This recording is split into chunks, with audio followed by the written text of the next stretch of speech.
Paul and D-Wade, you play with both of them. Mm-hmm. When they have the conversation of who's the best and Paul say he's the best, Mm-hmm. when somebody come to you because, your opinion is really solid because you play with both of them, what would you say? And I've had this conversation before, and when people have asked me when I seen some public stuff go, I get disappointed when I hear the respect is not there for Paul. Ooh, it's crazy. Thank you. It's crazy. Thank you, bro. And I hate that. And I know, but basketball, playing, competitive, got game, ain't many tougher than Paul, bro. And I think that, and we hear this argument, and I think it comes from, people have favorites. Dwyane's a fan favorite in the world. People Top love 5 him. shooting guard of all time. Yeah, easy. No question. He's from Chicago. I love him to death. And the funny story, I'm even add to that. So I went to Dwyane Wade, had a celebration for going to Hall of Fame. So I went to pay my respects in Chicago. And guess what conversation he wanted to have?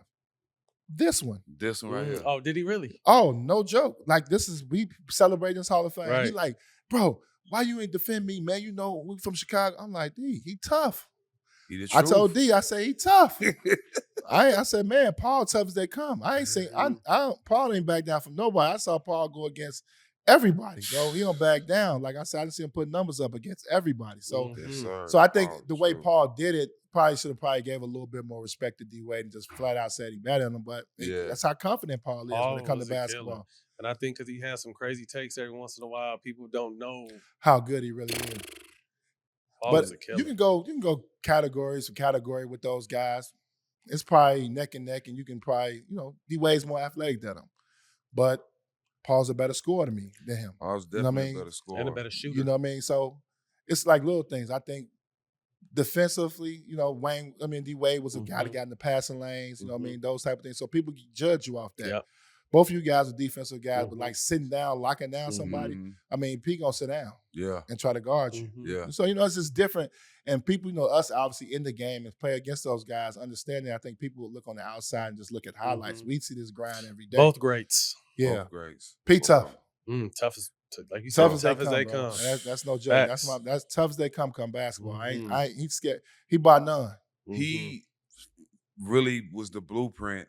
And guards were doing it, Steve Smith and them were doing it, but he was really the blueprint for guards posting up in our era. Oh, yeah. Definitely the blueprint. The inside pivot, all that was all P. We all saw Paul doing that first. And something else Paul does is hot now, that side step 3.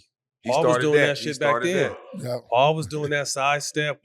He started that, yep. So, yeah. And that's the thing, and people don't understand that he has sneaky hops too. Oh, he'll still so he gonna meet you at the rim. And strong too. So that's a major difference. I just think when they was arguing, there's two different players, and I understood where P was coming from. I understand where D-Wade coming from. Right. But they two different players. Yeah. In the way they score, D-Wade gonna get slash 10 in transition. Yeah. You know what I mean? He's not more of a half court scorer. He started to score better shooting the basketball towards the end of his career, but everything with D-Wade is getting out in the lanes, catching you one-on-one. A freak athlete. Yeah. Super freak athlete. He's number 6'3". Yeah. Tough. But P didn't have no holes in the offensive game. Nah. None. And he shoot 80 from the line. So he's going to make you. Yeah. And talk shit to you the whole entire time.